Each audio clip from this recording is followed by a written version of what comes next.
let's be real here. We are all a little bit lazy. There is nothing improper about that. It's organic. However, the majority of the time, it's our laziness that causes us to indulge excessively over poor habits. You see, even though we would normally find them challenging, when we are driven, doing what we want to do is actually rather simple. But when we are under pressure, worn out, sluggish, or after a long day, we lack that motivation to put in the necessary effort. Because of this, we typically opt to do whatever is most practical or simple on those idle days, and often speaking, it is how we act. The term default in technology refers to how something functions out of the box. For instance, the settings are already made for you when you purchase a new phone. You receive a preset background, ringtone, etc., and you're stuck with default unless you modify those settings. It now resembles our routines. Each of us has developed certain behaviors that have become second nature to us. We often carry things out practically automatically since they have become second nature to us. These actions could be constructive, ones like reading or picking up new abilities, or they might be doing something bad like smoking cigarettes and spending all day on social media. Now, rather than accepting all of our actions as defaults, we ought to reconsider the ones that don't benefit us. We can modify our behavior, just like how we can change our ringtone. And in this case, we can benefit from our propensity towards laziness. We only need to apply the 20-second rule. Sean Achard details his own battle with habit transformation in his book, The Happiness Advantage. Sean's objective was extremely obvious. He intended to spend less time watching TV and play his guitar more frequently. He did, however, run into a dilemma that many of us experience while trying to alter our behavior. He found that declaring himself he would do something wasn't enough to actually follow through. His instrument remained in the closet, and his go-to pastime remained watching TV. Sean understood that if he didn't just adjust his default behavior in some way, nothing would. So, he began hunting for a fix. He came to the realization that in order to play his guitar, he had to first walk into the closet and retrieve the instrument from there. Only then could he begin to play. All of this took around 20 seconds. Yet, even this small amount of work seemed to be sufficient to stop Sean from playing. When he realized this, he made the choice to take the guitar out of the closet and place it on a stand in the living room. He no longer had to look through the closet anytime he wanted to play. He didn't have to work too hard to take up the guitar and begin practicing because it was already out of its case. Sean modified his TV consumption in a similar way.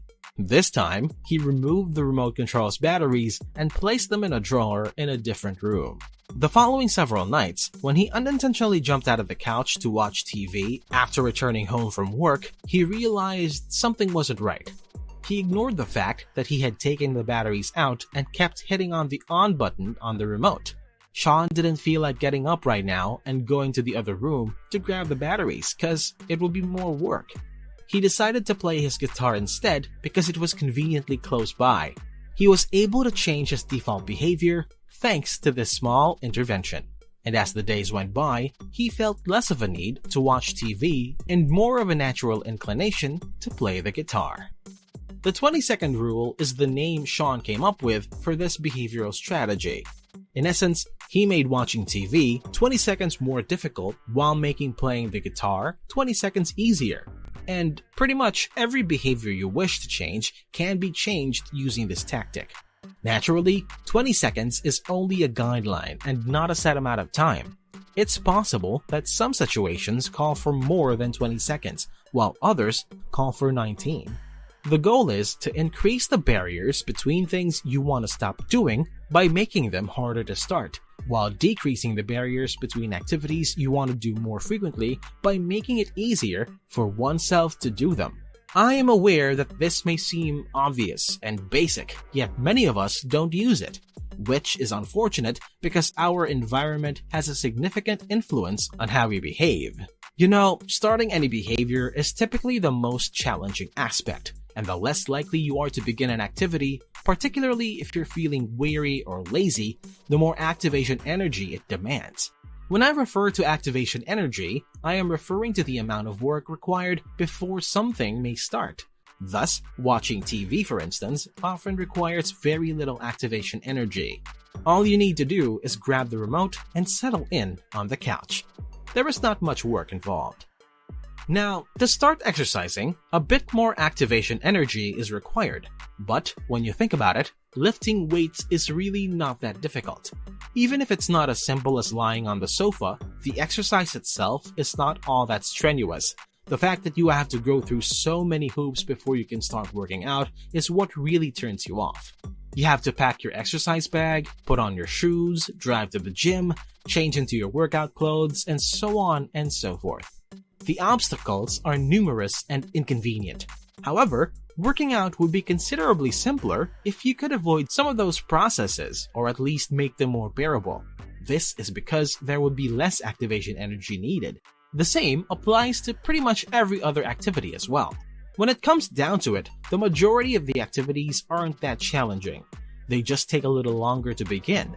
Even if you don't necessarily find the activity to be as enjoyable, once you start and settle in, it is always quite simple to continue.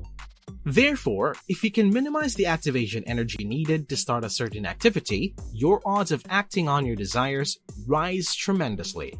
And this is crucial, because even if you enjoy doing something, you're more likely to skip it in favor of something simpler if there is a lot of friction in the way of getting started. For instance, I enjoy taking lengthy bike trips. One pastime in particular usually makes me feel better, especially when I'm upset or anxious. However, I always run into the same issue when I attempt to go cycling, and it is that I need to first retrieve my bicycle from the basement. Even though the entire process only takes about 3 minutes, sometimes it's enough to make me decide against taking the bike ride. This makes no sense logically.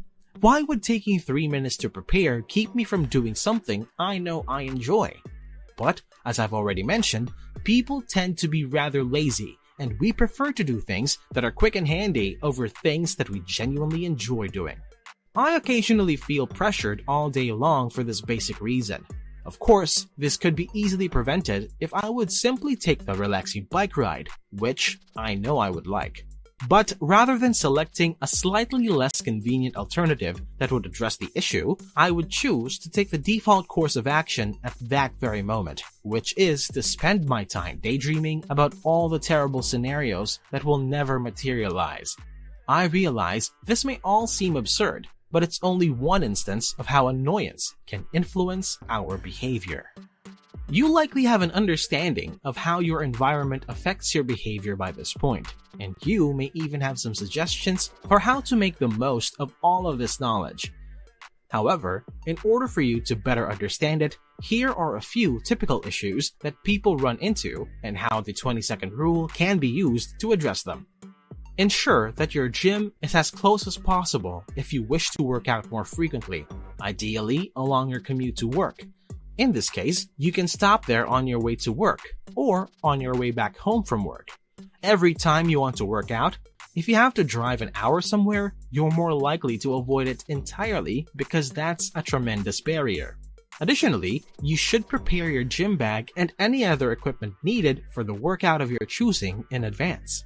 In this manner, you won't have to look for and fumble around for all the appropriate equipment when you're ready to work out. Some people prefer to sleep in their workout attire so that they are prepared when they wake up. In essence, people forgo getting dressed when they get up because they typically don't feel like working out in the morning. However, now that they are prepared, it is much simpler to do so because there is one less obstacle in the way. Throw aside all the unhealthy stuff in your home if you have problems eating a healthy diet. In this manner, only nutritious food is left. Of course, you'll eat whatever is easiest when you're hungry and don't feel like cooking. That is typically unhealthy food that has already been prepared in a factory. However, if you don't have anything harmful at home, you now have to make an extra effort to get it, and you're less inclined to do so because there's this extra barrier in your way. But if you're that kind of person who would still go out and buy junk food, think about making some of your healthy meals ahead of time on a Sunday and then simply reheating them throughout the week. As a result, there is less activation energy needed to consume a healthy meal when cravings strike because it is already prepared. Unintentional phone use while attempting to work or study is another widespread issue, which most people aren't even aware is a problem. The likelihood is that you will always have your phone with you and can use it whenever you wish. However, the majority of the time, you check your phone because it's nearby and you're looking for a way to pass the time during those 5 seconds of boredom. Our phones have evolved into anti-focus tools precisely because they divert our attention from what we should be doing. As a result, you should establish a barrier by hiding your phone in a different room or some other unreachable location. You will have to get up and fetch it if you genuinely need to use it for something important. You probably also come to a conclusion that you don't need to check your phone as frequently as you do now.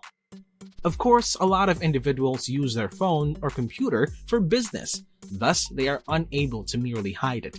They can still change the firmware on the gadgets though. Simply uninstall all the applications or move them to a folder so that they're tougher to access if you struggle with continual social media use. Make your home screen more about your job instead. Again, since you can no longer access social media with a single click, this establishes a barrier between purposeful and unintended use. Additionally, it makes using your work-related apps much simpler.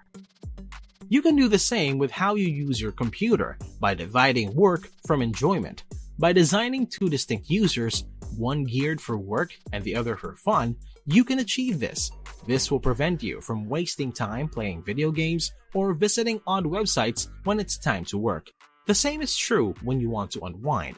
There is nothing around to serve as a reminder of work. These are only a few instances of how activation energy could be raised or lowered. There are several other possibilities. You'll need to consider your particular circumstances and see where modifications might be possible. The 20-second rule definitely won't always be effective, but it will encourage intentional activity as opposed to automatic behavior. There will undoubtedly be days when you genuinely want to watch TV, so get up and collect the batteries from the adjacent room. Similarly, there will be times when you will easily retrieve your bike from the basement. Instead of relying solely on whatever is most practical at the time, the goal is to become aware of your default behaviors and control them.